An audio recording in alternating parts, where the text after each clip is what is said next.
금요일 한 오후쯤부터 시작이 되면 이게 조금씩 긴장하기 시작을 하는데 그 긴장하는 게 조금 짜릿하기도 하지만 아직까지도 그렇게 편하지는 않아요. 20년 넘게 설교를 했음에도 불구하고 그렇습니다. 오늘도 그런 긴장 또는 떨림을 가지고 이 자리에 섰는데, 오늘은 예수님께서 가셨던 그 길, 예수님께서 걸어가셨던 그 모습을 보고 우리의 길을 찾아보자는 그런 주제입니다. 여러분들은 어떻게 실감하시는지 모르겠지만 제가 느끼는 그 감도는 요즘 세상이 너무나도 빨리 변하고 있습니다. 참 변하고 있죠. 근데 그 세상이 변하는 것만큼 우리들의 삶도 그 빠르게 변화하는 것에 적응해 가기 위해서 변화하고 있죠. 이런 변화하는 세상에서 우리가 가야 할 길을 어디에서 찾아야 할까? 어떻게 찾아야 할까? 오늘이 그런 질문이고 그런 주제입니다. 세상이 변화한다고 하는 것, 그냥 제가 느끼는 몇 가지 예만 이렇게 찾아봤는데, 저희 때는 저는 1학년 들어가서 4학년까지 이제 쭉 4년을 다녔습니다. 보통 남자들은 그 기간 동안에 군대를 갔다 오거나 그렇게 하죠. 근데 요즘은 대학을 졸업하는 기간이 4년, 6년 또는 남자들 어떻게 해서 기간을 잘못 정해서 한 7, 8년 이렇게 되는 것, 대체는 그때 예전에는 그게 비슷했는데 요즘은 다 들쑥날쑥입니다. 그래서 그런지 몰라도 요즘은 좀 과하게 표현하면 결혼 정년기라는 게 없어졌어요. 30이 되고, 보통 저희 때는 28, 30쯤 남자들이 결혼하면 참 좋다 그랬습니다. 여자들은 28쯤 되면 좀 늦었다 싶게 얘기를 하기 시작했죠. 그러다 보니까 요즘은 결혼하는 사람들의 상대의 나이가 그렇게 중요해지지 않았습니다. 제 경우만 해도 제 친구가 결혼할 때 4살이나 많은 여성하고 결혼할 때 다 입을 좀 벌리고 말은 못했지만 그랬는데, 요즘은 남자가 연상이든 여자가 연상이든 그저 2-3살, 3-4살 차이보다는 훨씬 더 길어졌습니다. 사실은 이런 변화는 그 변화 자체라기보다는 이 세상이 변한 것에 대한 우리들의 적응이 있죠. 그 변화를 일으키는 가장 큰 문제가 뭘까?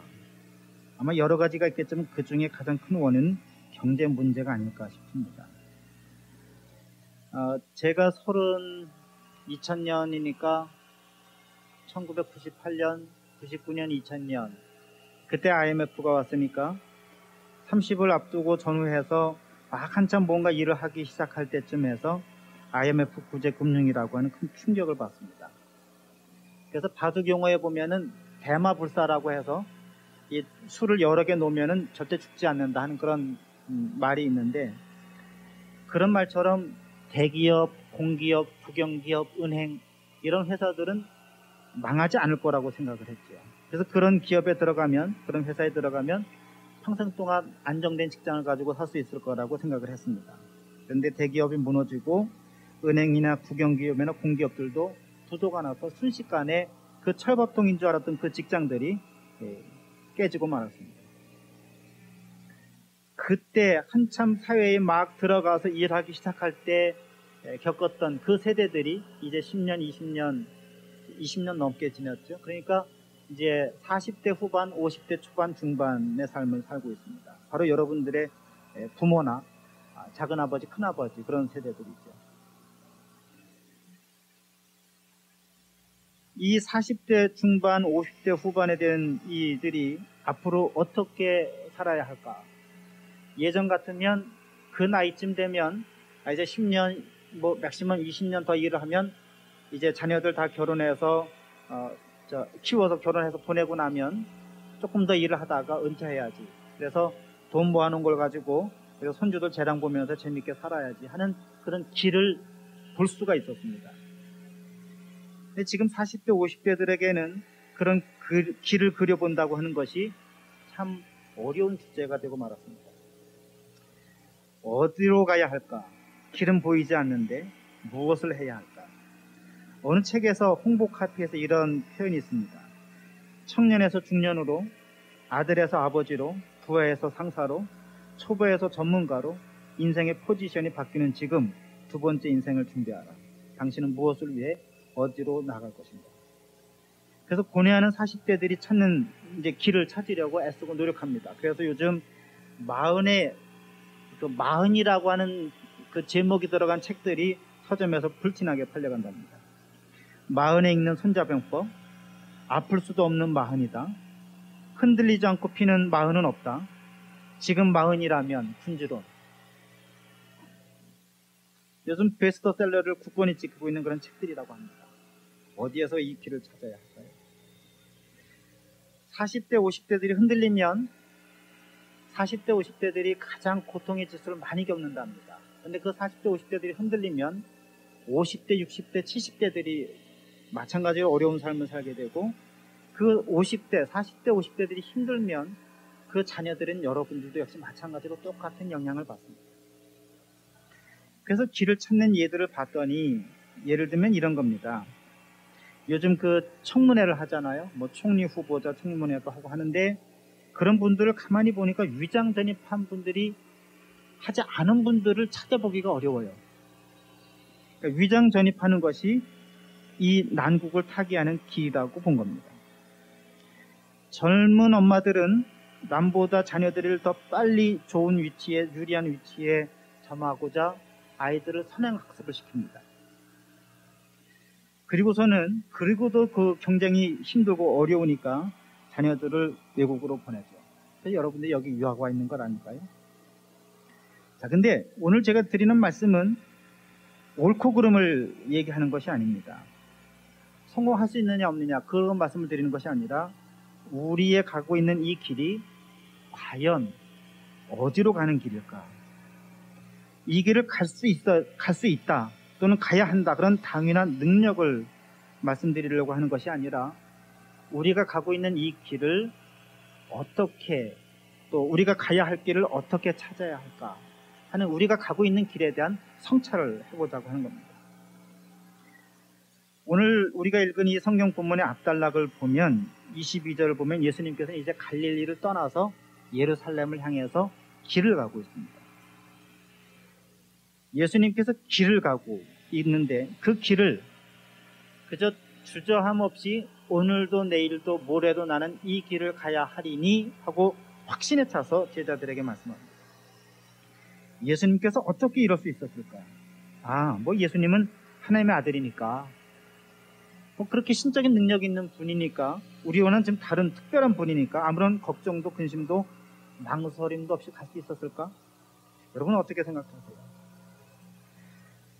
저는 그렇지 않다고 봅니다. 예수님께서 고뇌하고 방황했기에 우리의 고난과 또 우리의 고민과 방황도 알 수 있었고, 그렇기 때문에 우리의 구세주가 될 수 있다고 저는 믿습니다. 우리의 어려운 처지를, 우리의 낮은 처지를 예수님께서 체감하시려고 인간의 몸을 입고 오셨기 때문에, 예수님께서 우리와 똑같은 그런 고민과 방황과 그런 어려움도 마찬가지로 예수님께서 겪으셨다고 봅니다. 인간으로 오셨기 때문에, 똑같이 우리와 같은 성정을 지니셨던 분이기 때문에 두려움이 있었을 겁니다. 왜 머뭇거림과 고뇌가 없었을까요? 그러면 예수님께서 그렇게 내적인 고민과 고뇌가 있었을지라도 상황이 좋았을까요? 우리는 지금과 같은 이런 세계적으로 신자유주의가 휩쓸고 기술 문명은 발달하지만 직장은 점점 줄어드는 세상이니까 정말 직장 찾는 게 바늘귀 같은 그런 구멍 속인데, 예수님은 그래도 그런 일은 없었지 않았을까요? 또 오늘 성경 본문만 보면, 다른 데 보지 않고 오늘 성경 본문만 봐도 예수님의 상황이 그렇게 편안하거나 원만하거나 내가 이 길을 가야 한다고 생각해서 그 길을 편하게 갈 수 있는 그런 상황은 아니라고 하는 것을 알 수 있습니다. 바리새인들이 와서 헤롯이 당신을 죽이려고 하니까 여기를 떠나십시오. 이것에 대해서 참 해석이 분분합니다. 바리새인들이 거짓으로 그랬다, 아니면 진짜 살해 위협이다, 아니다, 말씀 많은데, 아무튼 최소 공갈이든지 최대 살해 협박입니다. 더군다나 예수님께서 그 헤롯 왕을 여우라고 비난한 그 말씀을 보거나, 아니면 예수님께서 예루살렘 밖에서 선지자는 죽는 법이 없다 하는 이런 말씀을 보면, 이것이 그냥 편안한 상황이 아니라고 하는 것은 짐작할 수 있습니다. 그럼에도 불구하고 예수님께서는 내가 갈 길을 가야 한다 라고 그렇게 말씀합니다. 예수님께서는 가야 할 길이 분명하게 잘 보였을까요? 근데 왜 내 눈에는 그런 길이 분명하게 보이지 않지요? 잘 보이는 것 같다가도 희미해지고 금방 사라지는데 왜 그럴까요? 한국으로 돌아가야 할까? 미국에 남아야 할까? 다른 길이 이 길과 섞여서 보이기도 하고 겹쳐서 보이기도 합니다. 왜 그럴까요? 전공학교에서 공부하고 있는 이 일이 내가 졸업하고 결혼해서 직장을 얻을 때까지 블루칩이라고 하는 것을 우리가 어떻게 보장받을 수 있을까요? 혹자는 기도하면 길이 보여. 저도 그렇게 믿습니다. 무엇이든지 기도하고 구한 것은 받은 줄로 믿어라. 그러면 그대로 되리라. 예수님의 말씀입니다. 근데 누구에게는 되는데 왜 내게는 안 될까요? 그게 기도 시간이 부족해서, 기도할 때 크게 열성적으로 하지 않아서, 소리 지르지 않아서, 왜 그럴까요? 여러분, 만약에 배가 고프면 어디로 가야 합니까? 식당으로 가야 합니까? 만약에 인생의 길을 좀 알고 싶으면, 지식을, 좋은 지혜를 얻고 싶으면 좋은 선생님을 만나십시오. 그러면 삶에 대한 지혜와 능력을 좀 얻을 수 있을 겁니다. 저는 그런데 이렇게 길이 보이지 않을 때 서점에 가서 마흔에 고민하는 그 책들을 찾을 것이 아니라 예수님에게 와야 된다고 봅니다. 예수님께서 가셨던 그 길이, 예수님께서 보셨던 그 길을, 아니 예수님께서 길을 찾으셨던 그 방법이 우리에게 좋은 모델이 되고 길이 될 수 있다고 그렇게 믿습니다. 그래서 저는 오늘 제가 여러분들에게, 자, 여러분 이 길로 가십시오. 여기다가 돈을 투자하십시오. 여기다 집을 사십시오. 여기 가면 직장이 있습니다라고 얘기해 줄 수 있는 능력은 없습니다. 그런데 저는 오늘 여러분들에게 예수님을 만나라고 제안을 해드리고 싶습니다. 왜냐하면 예수님께서 내가 곧 길이라고 말씀했기 때문에 그렇습니다. 근데 많은 이들이, 여기서 말하는 많은 이들은 교회 밖에 있는 분들을 얘기하는 것이 아닙니다. 교회 안에서 예수를 믿음에도 불구하고 그저 예수를 겉핥기처럼, 수박 겉핥기처럼 그렇게 아니까, 흉내만 내다가 마니까 제풀에 지쳐서 예수 안에서 길을 찾고 있지 못하다고 저는 생각합니다. 자, 오늘 성경 본문은 물론 예수님께서 우리에게 보여주시는 여러 길들 중에서 모든 길을 다 가르쳐 주지는 않습니다. 그러나 길을 찾는 원칙과 기준은 최소한 우리가 예수님의 생각과 삶과 행동을 통해서 그 단서를 찾을 수는 있습니다. 오늘 성경 말씀을 여러분 한번 보시지요. 일단 보시면 예수님이 두 번이나 오늘은, 내일은, 그리고 그 다음 날은, 오늘은, 내일은, 그리고 모레는 그렇게 말씀을 합니다. 여기서 오늘, 내일, 그리고 제3일이라고 하는 말을 그냥 문자 그대로 오늘, 내일, 3일이라고 할까요? 만약에 그렇다고 한다면 예수님께서 오늘, 내일, 3일 그 후에 모든 것을 다 완전히 이루라고 하는 그 말씀이, 그것이 십자가의 고난과 죽음과 부활을 생각한다면 여기서 말하는 오늘부터 시작하자면 그 일이 한 목요일쯤 이루어져야 합니다. 근데 우리는 예수님께서 금요일날 돌아가신 것을 압니다. 그렇기 때문에 이것을 문자적으로 이해하면은 받아들이기가 좀 어렵습니다. 그래서 여기서 말하는 오늘, 내일, 그리고 그 3일이라고 하는 것은 멀지 않은, 불과 오늘 그리고 내일 3일 정도 되는 짧은 기간이면은 예수님께서 하실 일을 다 이루겠다 하는 그런 표현입니다. 3일에 완전해진다는 말에서 그 완전해진다고 하는 것은 예수님이 완전한, 무슨 어떻게 지금은 불완전하지만 그때 가서 완전한 인격체가 된다는 것이 아니라 예수님께서 일을 완전히 이루신다 하는 그런 뜻입니다. 그 의미를 NIV 성경을 읽어보면 더 분명합니다. 한영 성경을 갖고 있는 분들은 영어 성경을 거기 비교해 보십시오. 제3일이 되면 I will reach my goal. 내 목표가, 내가 하고자 하는 그 일에 나는 반드시 이룰 것이다 라고 하는 겁니다. 요즘 최근 몇 차례 누가복음 이제 설교를 했으니까 여러분들이 누가복음을 읽어보셨잖아요. 그렇다면 예수님께서 말씀하는 여기 귀신을 내쫓고 병을 고치는 일이 어떤 일인지 이제 아실 거예요. 한 사람의 병을 고치는 일이 아니라 이것은 그렇게 귀신 들린 사람에게, 병의 노예로 들어가서 살아가는 사람들에게 자유와 해방을 선언하는 그런 은혜의 해를 선언하는 그런 일입니다. 이것을 마태복음은 하늘나라를 이루는 일이라고 했고, 마가복음의 저자는 하나님 나라를 이루는 일이라고 그렇게 말씀합니다. 다시 말하면 여기서 3일에 완전해진다고 하는 이 말은 예수님께서 이제까지 하시던 그 일을 온전히 완전히 내 목표를, 내 사역을 다 이룰 것이다, 완성하겠다 하는 그런 말씀입니다. 저는 여기서 관심 갖고자 하는 그런 표현은 목적과 그 목표보다도 예수님의 의지가 담긴 그런 동사입니다. will. 이건 그냥 단순한 미래가 아니잖아요. 내가 그 목표를 이루겠다고 하는 예수님의 의지입니다. 예수님께서 완전한 인간이라거나 능력에 있어서 심적인 완벽함을 얘기하는 것이 아니라 헤롯이 예수님을 죽이는 그런 협박이 있을지라도, 바리새파 사람들이 예수님을 공갈하는 그런 일이 있을지라도, 방해물이나 장애물이 있을지라도 예수님께서는 흔들리지 않고 주저하지 않고 내 사역을 그곳에서 완성시키겠다고 하는 예수님의 의지입니다. 하루, 이틀, 3일 그렇게 길지 않은 그 기간 안에 예수님께서 이제 내 목표, 내 목적, 내 골을 다 이룰 것이라고 하는 예수님의 의지를 저는 이 성경 본문에서 읽었습니다. 여러분, 그렇기 때문에 여러분들이 지금 이 예수님의 말씀을 통해서 여러분들에게 말씀드리고자 하는 그 말씀은, 내가 길 위에 있다고 한다면, 바른 길 위에 있다고 한다면, 목표를 정해놓고 그 길을 가고 있다면, 여러분 주저함 없이, 망설임 없이, 그저 남의 것, 혹시 내 떡보다 남의 떡이 더 큰가 하고서 비교하면서 헐깃헐깃 남의 길을 볼 것이 아니라 주저하지 말고 목표를 향해서 분명히 여러분의 의지를 보이십시오. 그러면 그 목표가 옳은지 아닌지 내가 어떻게 알 수 있을까요? 여러분, 저는 큰 방향은 하나님께서 우리에게 정해주신다고 봅니다. 구체적인 것은 내가 선택하는 거예요. 근데 우리는 가끔 거꾸로 생각해요. 내게 이 직장을 주시고, 내게 이 맞는 옷을 주시고, 내게 이것을 주시고, 근데 그것은 내가 선택하는 겁니다. 제가 여기서도 몇 번 말씀을 드렸지만, 한국에 갈 거냐 미국에 갈 거냐, 그거는 여러분이 선택하세요. 이 직장을 갈 거냐 저 직장을 갈 거냐, 어디에다 어플라이 할 거냐, 그건 여러분이 선택하시는 문제예요.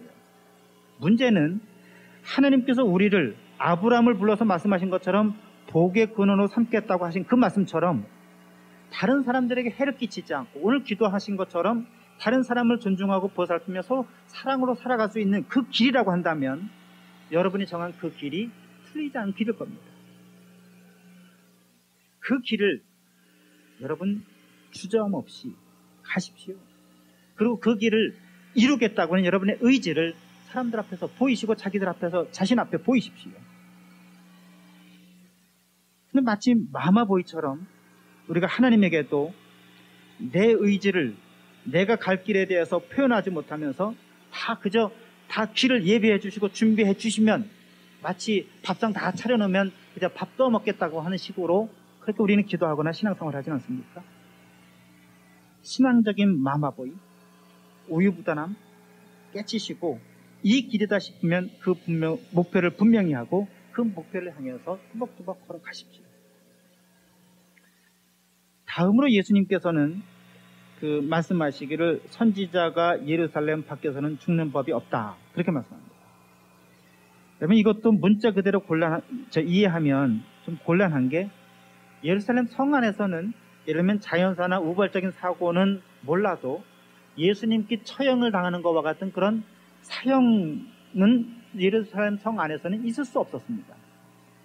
그래서 죄를 지면 성 밖으로 끌고 나가서 사람을 죽여야 했습니다. 예루살렘이라고 하는 그 살렘 자체가 평화의 말이란 뜻이고, 그 안에는 성전이 있었기 때문에 예루살렘 성 안에서 그런 일들은 있을 수가 없었습니다.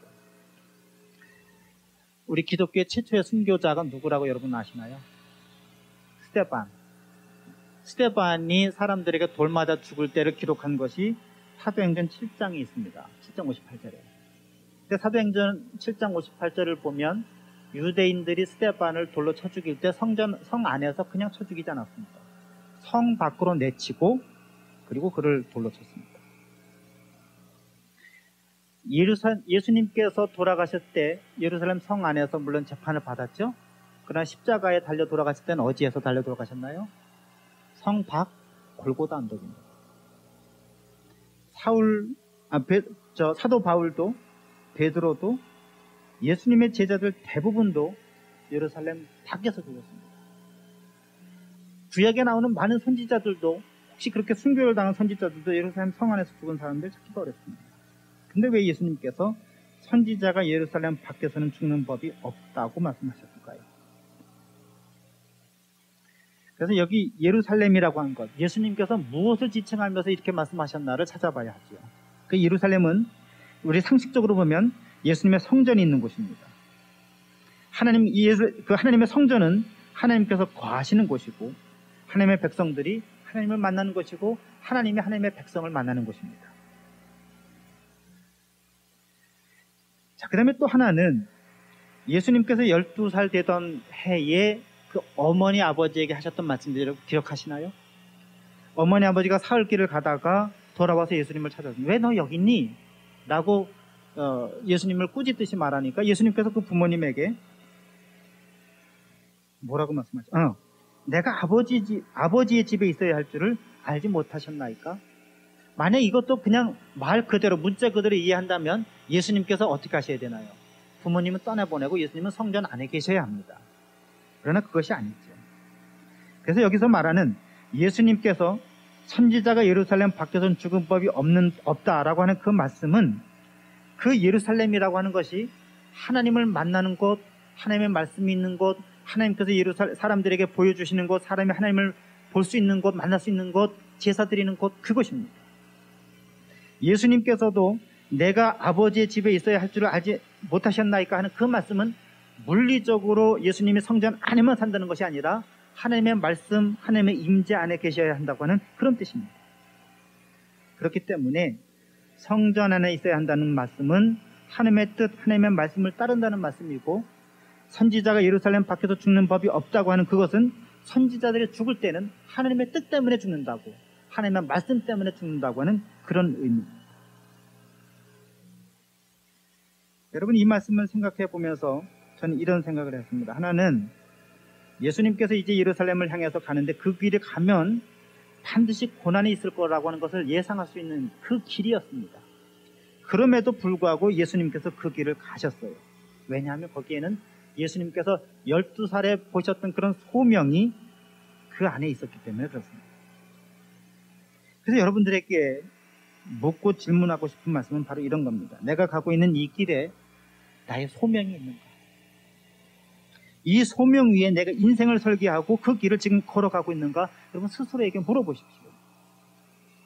에이, 뭐라고 하죠? 목구멍이 포도청인데 먹고 살아야 하는데 돈을 벌어야 하는데, 물론 맞습니다. 그거 틀리지 않습니다. 그걸 제가 부정하는 것 아니죠. 그러나 이것이 먼저는 아닙니다.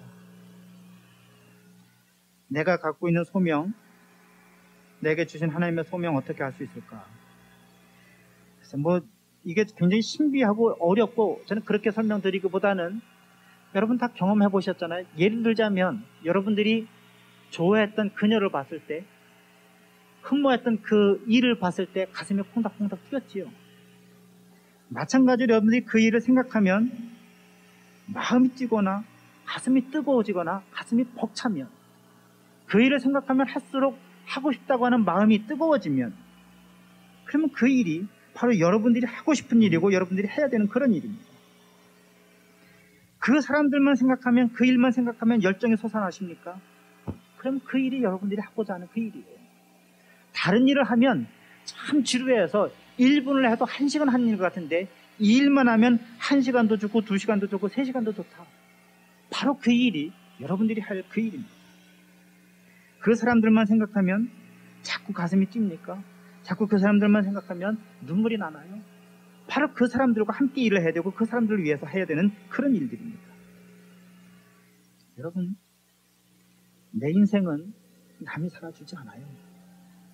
여러분 친구가 여러분 인생을 사는 것 아니고, 이렇게 얘기하면 부모님들은 어떻게 생각하실지 모르지만 여러분의 부모님이 여러분의 인생을 사는 것 아닙니다.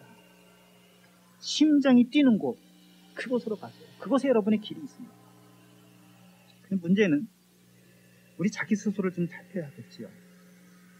하나님을 사랑하고 이웃을 사랑하라고 하는 그런 말씀에 어긋나지 않는다면, 평화를 이루고 사랑을 이룰 수 있는 그 일이 이룬다고 한다면 직업의 귀천이 뭐가 문제겠어요? 월 연봉이 만 불이든 5만 불이든 10만 불이든 그것이 무엇이 문제가 있겠어요? 여러분들 중에서 혹시 아무리 가슴이 뛴다고 해서 도박에 인생을 거시겠어요? 여러분이 아무리 열정이 뛰어난다고 해서 이건 제가 영화 카피를 보고 한 거니까 이거 생각하지 마십시오. 살인의 추억을 만들려고 하시겠어요? 아니잖아요. 예수님께서 말씀하신 것처럼 성전에 있어야죠. 하나님 말씀 안에 있어야죠. 그렇게 하나님의 말씀 안에 있다면 예수님처럼 평생을 선교에 바치지 않아도 괜찮아요. 여러분들이 마음에 뛰는 곳, 심장이 박동하는 곳, 그 울림이 있는 곳, 여러분 그곳이 바로 여러분이 가야 할 그곳이 그 길이고 여러분이 있어야 할 그 길입니다. 제 개인적인 얘기를 해서 좀 안 됐습니다만은 저는 신학교를 졸업하고서도 제가 목회해야 할 곳을 제가 선택해서 갔습니다. 인천이라고 하는 그곳에. 미국에 올 때도 담임 목사님이 어디 부목사 있으면 좀 찾아봐라 그랬는데 제가 오겠다고 제가 손들었습니다. 에임스에 올 때는 뭐 그렇게 선택할 수 있는 건 그렇게 많지 않았지만 제 스스로 제한을 뒀습니다. 큰 도시에 있는 교회는 가고 싶지 않다. 뭐 능력도 없어서 그렇지만 큰 교회 가고 싶지 않다. 그냥 뭐 제가 섬길 수 있는 시골에 있는 작은 교회를 갔으면 좋겠다 해서 에임스에 왔습니다. 그곳에 가면 기분이 좋아요. 그 일을 하면 즐거워요. 그렇게 살면 내 인생이 참 의미 있겠다고 보람을 찾아요. 그 길이, 그곳이 내가 일할 곳 아니겠습니까? 제가 오늘 이런 말씀을 설교를 준비하면서도 저 자신을 많이 생각해 봤습니다. 목회 연한이 이제 20년이 넘어갔는데 올해 이제 5월달이 되면 미국 나이로도 꽉 찬 50이 되는데 아무리 제가 열심히 일을 해도 60, 70까지 이제 20년밖에 남지 않았어요. 남은 20년 동안을 무엇을 하면서 살아야 할까 생각해 봤더니 어디에 가면 이제 점점 육신은 쇠퇴해지더라도 이 쇠퇴해지는 이 몸속에서라도 심장 박동이 크게 치는 곳이 있을까? 어디를 가야, 무엇을 해야, 누구를 만나야 내 인생을 걸 수 있을까? 여러분 인생을 걸 수 있는 그 길에 여러분의 소명이 있습니다. 세 번째는 여기 예수님께서 자기 스스로를 선지자라고 불렀다는 것을 여러분 주목해 보십시오. 누가복음 오래 들어서면서 제가 의도하지는 않았는데 여러분들이 설교를 들으면서 질문을 했어요. 예수님께서 자신이 메시아라고 하는 것을 언제 어떻게 깨달았을까? 다시 요즘 우리말로 하자면 예수님의 자아 정체성이 메시아라고 하는 자아 정체성이 언제 생겼을까? 참 궁금하지 않아요? 그래서 자꾸 이렇게 생각을 해봤습니다. 그랬더니 예수님께서 12살에 소명을 깨달았어요. 그리고 언젠지는 모르지만 30살쯤 되어서 세례자 요한에게서 세례 받을 때에는 자신이 이 세상의 구원을 해야 될 도산에 빠져있는 백성들에게 하나님의 메시지를 전할 그런 메시아라고 하는 것을 확신하고 이제 자기 공동체를 사람들 앞에 드러낸 그런 때입니다. 그러니까 아마 그 어느 때쯤 예수님께서는 내가 무엇을 해야 되고 누구인지를 자아 정체성을 깨달았을 겁니다.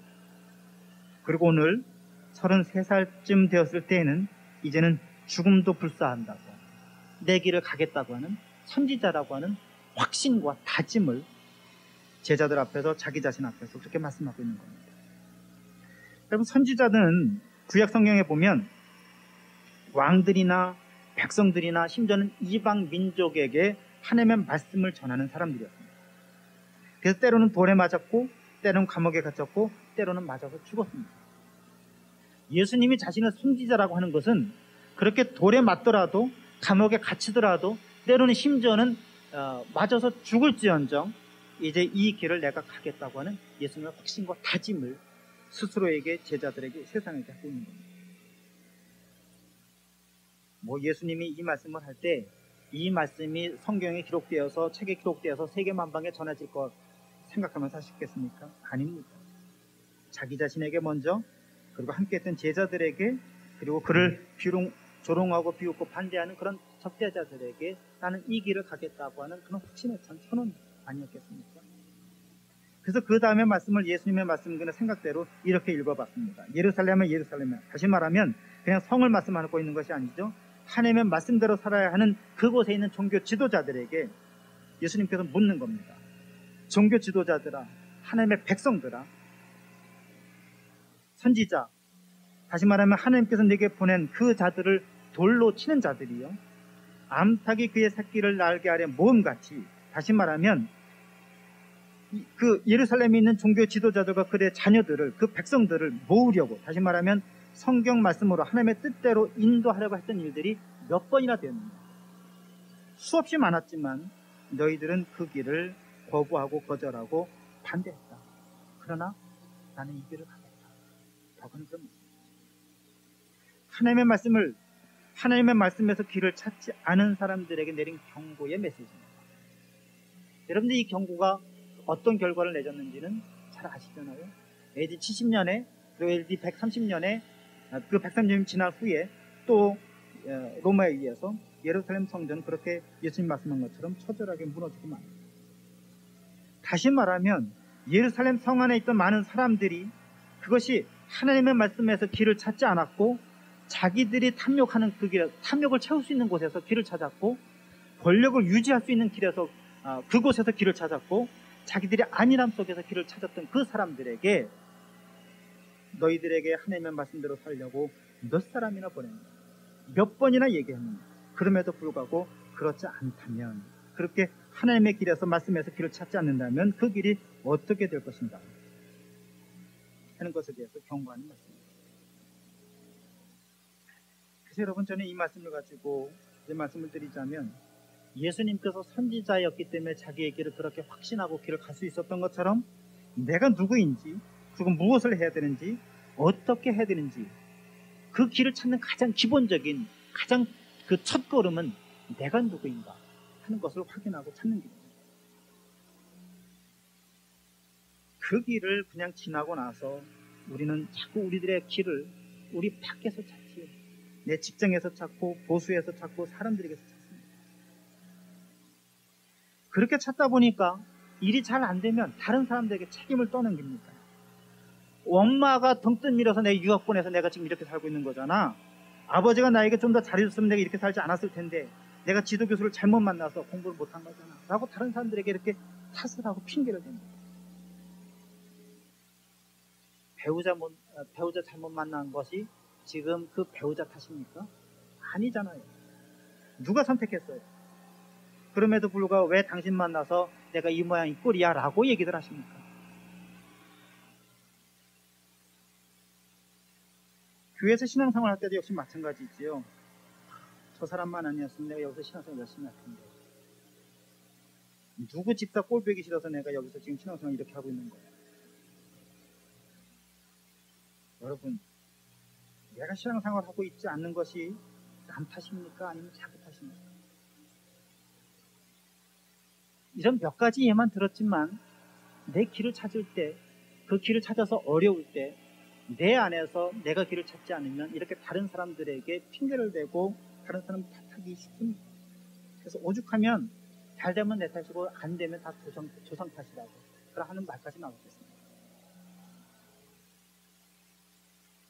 여러분, 길을 찾아보십시오. 길을 찾았으면 그 길을 열심히 가보십시오. 목표를 정했으면 그 목표를 향해서 여러분의 의지를 보십시오.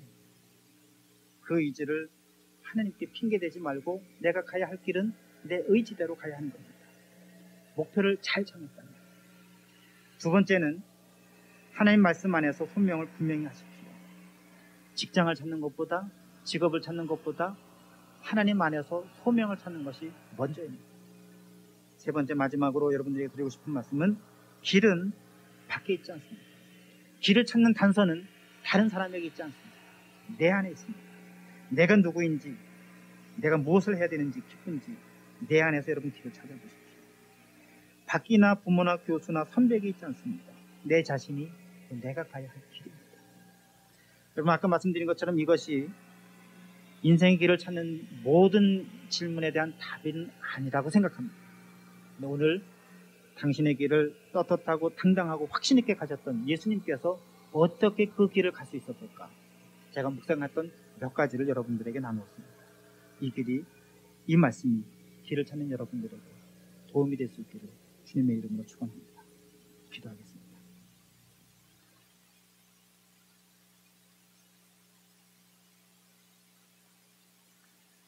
하나님 아버지, 저희들이 갈 방향을 모르고 서둘러 가는 어리석음을 행하지 않게 하옵소서.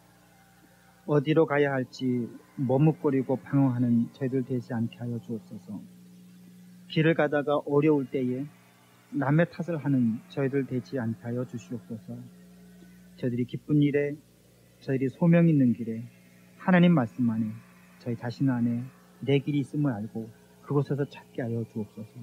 하나님, 이 길이 모든 것의 마지막 완성은 아닐지라도 주님 안에서, 말씀 안에서, 내 안에서 길을 찾는 그 첫걸음이 되게 하여 주옵소서.